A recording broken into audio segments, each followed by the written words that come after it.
All right, you're listening to the Half Hour with Braiden and Carson. Today we've got the Lighthouse. We're doing one take. This is going to be our thoughts, discussion about the movie. Yep. Welcome to our first podcast. And today we're talking about The Lighthouse, obviously. And The Lighthouse is a 2019 psychological horror film directed and produced by Robert Eggers, who co-wrote the screenplay with his brother Max. It was this film's shot in black and white. The film follows two lighthouse keepers who are portrayed by Willem Dafoe and Robert Pattinson, who start to lose their sanity when a storm hits the remote island on which they are stationed.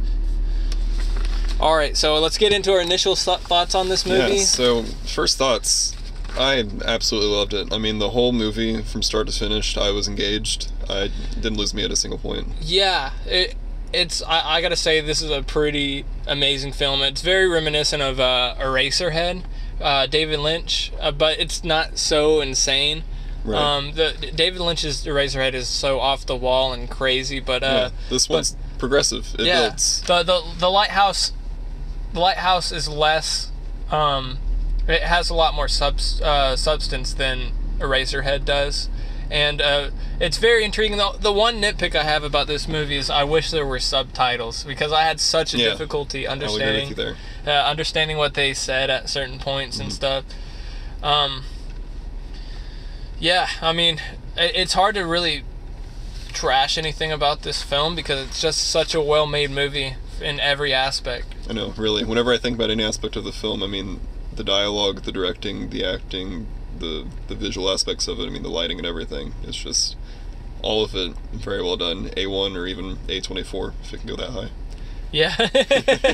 Yeah, no, I think it definitely it has a very, very good chance of winning Best Picture this year. I think it's definitely going to at least claim a nomination.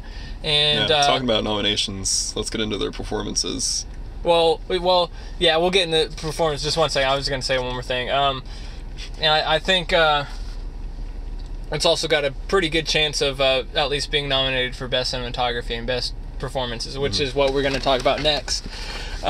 First thing we're talking about when we're getting into this film, I really want to talk about Robert Pattinson and his performance. Yes. So Robert Pattinson, he has a very negative past whenever it comes to film. Like he's been hated on a lot as an actor, and you can obviously see why, with him being, a sparkly vampire and Twilight, and then going from that and doing some rather mediocre films from Remember Me to I think Water for Elephants he did too. He was in Goblet of Fire, the fourth Harry Potter movie. He played I think his name was Cedric or something like that. Yeah. Which I've never been a fan of Robert Pattinson. Like I've always thought he's pretty going into this movie. I didn't have any expectations from him, honestly, bad or good. I was completely just blank slating it going in there, and I think that helped. I was trusting him with this movie because I knew it was going to be a more artistic film, and it wasn't going to be something that we've seen from him before. And I was really more looking towards Willem Dafoe than I was him, because Willem Dafoe, he's had such an amazing career that you're like, oh, of course, Willem Dafoe's going to do an amazing job. But whenever he's side by side by Robert Pattinson, you're just so like, that seems like such an odd pairing. Right, but it works very well on screen. And another thing, Robert Pattinson, the emotion he shows in his face throughout this movie, the amount of emotion he can show in a span of 15 seconds is absolutely amazing. And I think he deserves to win Best Actor, in my opinion. I've thought about this for a while, because I was dead set on Joaquin Phoenix for Joker winning Best Actor, that is, because Joaquin Phoenix does an amazing job. But I think Robert Pattinson, the emotion he shows in his face, I think he definitely deserves Best Actor. Well, what would you say? Would you say? I'll agree with you. He deserves a nomination at least. But I don't know if he outdoes Joaquin. I think Joaquin definitely brought something refreshing and very emotional to the Joker performance that he had. Pattinson definitely did bring a lot of emotion to his role as well. I definitely give you that. Yeah, no, I really, I don't know. I just was completely sold on the way he performed as a sailor. He was just so convincing, which at the same time, Joaquin Phoenix was so convincing as Joker. But I think for the best actor, just the 15 seconds alone that I saw of his the emotions and how he like changes them slowly into like the next emotion, and how wide of a range he has throughout this movie, I think he should win Best Actor. And we'll get into that 15-second scene later on. Way later on after we give our ratings and stuff. We can't forget to talk about the other performance though in this movie. Yeah. So now we're gonna move on to Willem Dafoe's performance in this, and obviously Willem Dafoe is he's done everything. Yeah, in the past. I mean, Boondock Saints is a big one for him. What else was it? Spider-Man. He did Spider-Man. Yeah. I remember I loved him in this 80s movie. It's not one many talk about, Streets of Fire, where he plays the head. He's like the head of this gang, and he's like the bad guy in it. He looks so. It's so funny because you don't like expect him to. He's like a greaser type, and it's like a rock musical or something like that. But it's really interesting, and it's very entertaining. Yeah, his performance in this though was outstanding. He really did embrace the role that he had as a. Sorry if we're a little distracted now. There's a dog across the street taking a shit in someone's lawn. It's shitting right in front of us. Yeah. Okay. Anyways, he just took this role and like, I don't know, he was the perfect choice for it. I think he looked the part, he spoke the part a little too well, honestly. I'll say I couldn't understand him at a lot of points. And I feel like he's much more of a consistent like personality than Robert Pattinson is, because I feel like Robert Pattinson, he's the one who's changing throughout the film, and that's sort of I think what the film is about, is young versus old. Yes. You're right. Dafoe's character doesn't change very much, whereas Pattinson, for good or bad, he does change. Yeah, a lot. And I find it really interesting how Willem Dafoe, how he just portrays a sailor, and like he just has such an amazing presence, in the way he interacts with Robert Pattinson throughout the film. It's ridiculous. Yeah, I was blown away by his performance. All right, yeah. All right. So now we're gonna go into. Before we go into the next thing, we got to talk about both of their monologues. Their monologues in this movie are probably one of the best things about the film, because I mean, there's probably 3 monologues between the both of them, like really, really strong, amazing monologues that they both really get to show who they are through them, and they really show who their character is and what they've been through in the past and what they're going through now. And there's one scene especially that we'll talk about later that's so comedic, but it's so like engaging and powerful at the same time. All right, now we're going to talk about the side characters, which I don't want to spoil too much yet. So I think we should only talk about the lady. The lady? Well, I think we should at least barely touch on the other one too. Okay. So we'll start with the lady. So the mermaid. Yeah. She's every other character in this film is very brief.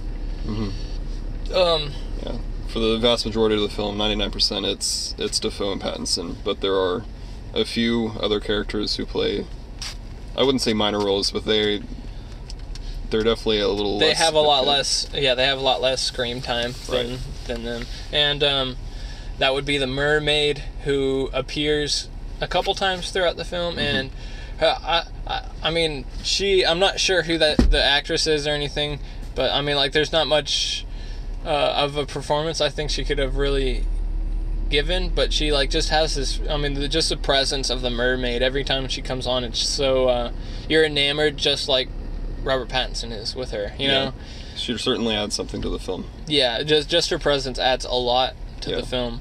Really builds the world they're in. Same thing with The Man, which is which we can't talk about. Yeah, well, so, there's a man in this, and we'll get into him later. But both of these side characters have such a mysterious presence throughout the film that they only show up a few times, but it adds such a mysterious feel.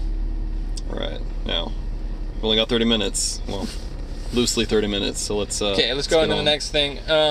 Technicals. The cinematography. Okay, so the cinematography is some of the best that I've seen in a very long time. If this doesn't win best cinematography at the Oscars, it'll be one of the biggest snubs I've ever seen. Yeah, I'll be very let down. Because the cinematography is so beautiful. It's so well done. The lighting. There's one shot of Robert Pattinson, and he's sitting at the bottom of these stairs that lead up to the lighthouse. And he's like sitting there, and he's like, all the light is like focused on his eyes, but at the same time, they're using what they call it's called a cookie or a cookie loris, where it's like a cookie sheet with shapes cut out in it, and they put it over the lights, and you could tell they were using like multiples of them, and it was like in these diamond shapes, and it was like a bunch of them were going over his face and stuff. And it was really beautiful how they used it, because it looked like they weren't just it looks like they weren't just like holding them still. They were like rotating them or moving them while, and that's a very difficult look, because it like there's no one consistent piece of light in there, yet it still consistently looks beautiful throughout that whole shot. Yeah. It reminded me a lot of the look that you get from underwater, from the diffraction of the light through it. Yeah. But in a much more controlled way, I think would be the way to describe it. Yeah, and I'm going to briefly go into this. I'm not going to spoil it or anything. Okay. They do use a part, there's a part in this where they use overexposure. They overexpose the film a lot, like really a lot, where you can obviously like tell that it's getting the image. It's definitely a stylistic choice. Yeah, where the image is getting blown out, but they use it in such a they mean to use it, you know, like that they're using it for a specific reason, and it works so well, and it makes this scene so much more powerful. Yeah. And then the composition is another thing. I feel like every shot in this film just sets you right down on this island with them. Everything was planned. I mean, there were no scenes where I thought, okay, they just set up a camera and started talking. I mean, everything was just set up beautifully throughout the entire film. I mean, you can tell they really went and did an amazing job planning this, and I'd be shocked if this didn't get more attention at the Academy this year. Yeah. Now let's talk about the actual the lens that we're seeing this movie through. So, got the aspect ratio and the color choice. So, shot in black and white. It's shot in 35mm film as well, which gives it this the feel of the 30s. It feels like a film from the 1930s, where you're like I get that. This feels like Frankenstein or M or something like that. Something that you've seen in the past, but wouldn't expect to see in the present. Yeah. Which is very interesting. It really does cement the idea that this time frame that we're viewing the story through was, early 1900s, which I think I read it was supposed to take place in 1890. Yeah. So yeah. I read that somewhere too. It's 1890s. Yeah. Another thing is, there's something we need to, the aspect ratio is supposed to be reminiscent of a 4:3 Academy aspect ratio, which is the aspect ratio that most places or most films used in the past. Back in the 30s and stuff like that. That's like the Academy, as in the Oscars and stuff like that. That's what they like to see, and that's why I think it's got a good chance for Best Picture, is because of how much they put into this that is reminiscent on cinema's past. Right. And then, It but really does respect the film industry. But the thing that I find, history. the thing I find interesting about the aspect ratio is it's not actually 4:3. It's like 1:19 or something like that. It's 4:19, which is like a very odd aspect ratio to choose. But when you're watching it, it feels very reminiscent of a 4:3 ratio. Yeah. But it also shows that it's kind of unsettling to watch because you have such a small screen, and that's not a bad thing, but like it's not what you're used to in a theater setting. No, not even. So it instantly, the second you start, the film starts and you start seeing the waves and stuff like that, you instantly feel unsettled by it, just because it just everything about it is unnatural. You're not used to this anymore. Yeah, just how it's technically made. Yeah. It just starts off to make you feel unsettled. Yeah, and I thought coming into this that the aspect ratio and the fact that it's in black and white was going to be distracting for me, but I'll say after probably like the first 10 minutes, I was adjusted to it. Yeah. And it really put me there where this story was supposed to take place. I think it definitely helped for that. Yeah, eventually I've never been one to like not like black and white or anything like that, or be like a snob about watching black and white films. Like I was when I was a kid, like really young, but that was also because I was a kid and I wasn't really into that stuff. Oh man, it's not in color? That's so like so old. No, I felt that way a lot whenever I was a kid, but with this, it just fits. It works. Well, it needed to be in black and white. Yeah. I feel like if it was in color, it wouldn't have the same power, the same impact. Yeah. All right. Well, let's go into the set design now. So, the lighthouse itself, inside and out, is not just the lighthouse, but the house connected to it. The way they set up those rooms and like the shapes they take on, like especially the bedroom. I found the bedroom to be so like that was the most astounding. Interesting space for me because they're sharing this room, right? And they don't have to. It doesn't feel like. I have a really good part. A really good. I love the lighthouse itself too. Whenever they look up, and whenever they have the shots of them looking up the lighthouse steps, and it just spirals all the way up, and it's very visually stimulating. Yeah. But speaking about the room though that they were staying in, they were basically roommates in there. One bed on one side and the other on the other side, and they had 2 pots they shared, one for shit and one for pissing. It was definitely, it really did cement the idea that they're confined to this space and that they can't really do much about it. Gives that isolation.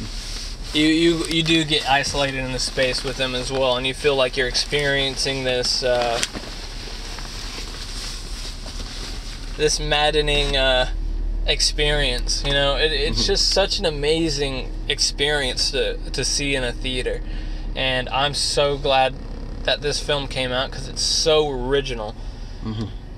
Yeah, I really don't think I've seen anything like it. Like, we've definitely seen other movies where, you know, the idea of isolation and madness are explored, but not to the extent that this is. You don't see this much of a journey, usually. Yeah, I also love the symmetry of a lot of these the parts of this film, like going back to the room, like the bedroom. That's what I was thinking. I'm gonna say, like how it's on one side, or the bed's on one side, the other bed's on the other side, and it makes you compare the two early on to each other, right? Because it has the split down the middle in the room. There's like I think it's like a little like pillar or something. Divider, yeah, and they stay on either side, so you start comparing them and stuff because you're thinking about how they're different, but they're the same.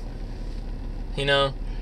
Yeah. Which is a really interesting way of looking at it. And then now let's go. All right, let's go into the writing. We probably should get going on this. We're going past the half hour this time. It looks like it's first time.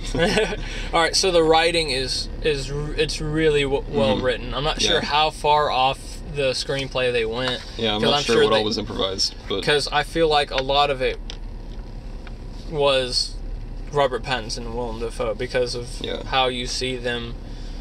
They just look like they're so much in control of their characters, you know, that it feels like it's just so impressive. But the dialogue in each scene is just magnificent either way.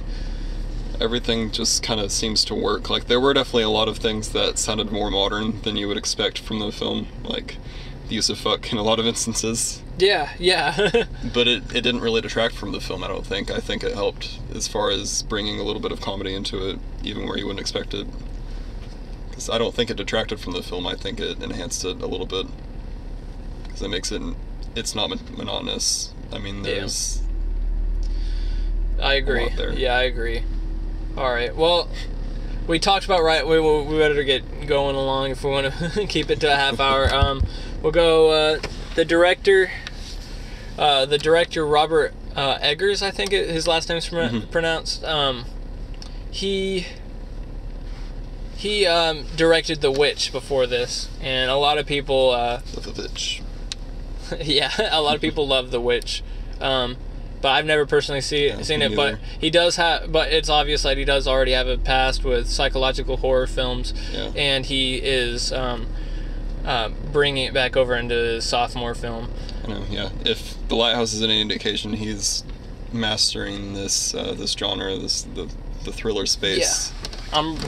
This makes me want to go. Yeah. This makes me want to go back and watch The Witch, and me too. Makes me interested in what's going to come from him in the future, because now we have 3 really great horror directors out there making movies all at the same time, and it's very exciting to see them all compete. Because we also got, Ari Aster and Jordan Peele out there still making these amazing horror movies that are like great theater experiences, whether you like them or not, Right. Yeah, Us was a little questionable, but it definitely did have its points where it was very well done. Yeah, I just need to rewatch Us, to be honest. I remember I've been hearing a lot of good things about Us again, and I was like, maybe I was too harsh about it. Maybe it was just the people around me. Maybe just, the people in the theater made the experience not as great. Yeah, Parker. Fuck you, dude. Give me your hair.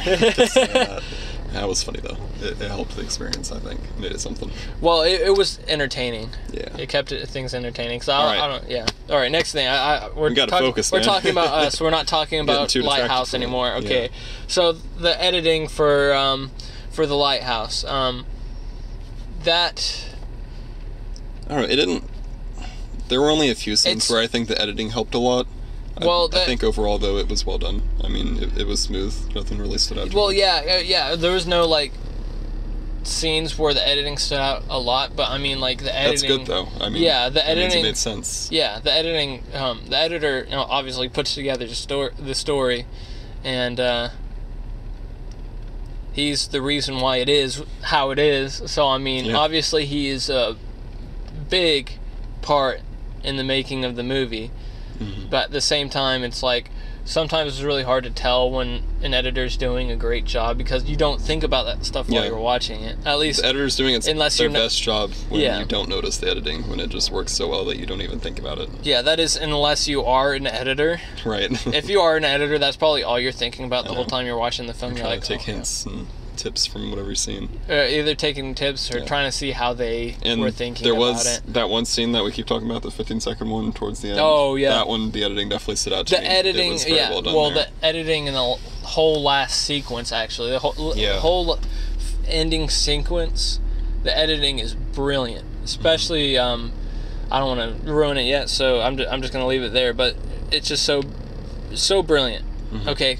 All right, so this concludes our non-spoiler half of our show. So we're going to get into our ratings, and then we're going to issue a spoiler warning and start really digging into the juicy stuff about the movie. Yeah, we've been pretty surface level so far, so we'll get into the good stuff later. All right, so the letter grade, we're going to start. So we're going to do 3 ratings for each film we do. And we're doing a letter grade, a star rating, and a percentage. So we're going to start off with our letter grades. What would you give this F to A+? So do you want to go 3, 2, 1, do it at the same time so we don't influence each other? already have mine picked out, so you just go Alright. first.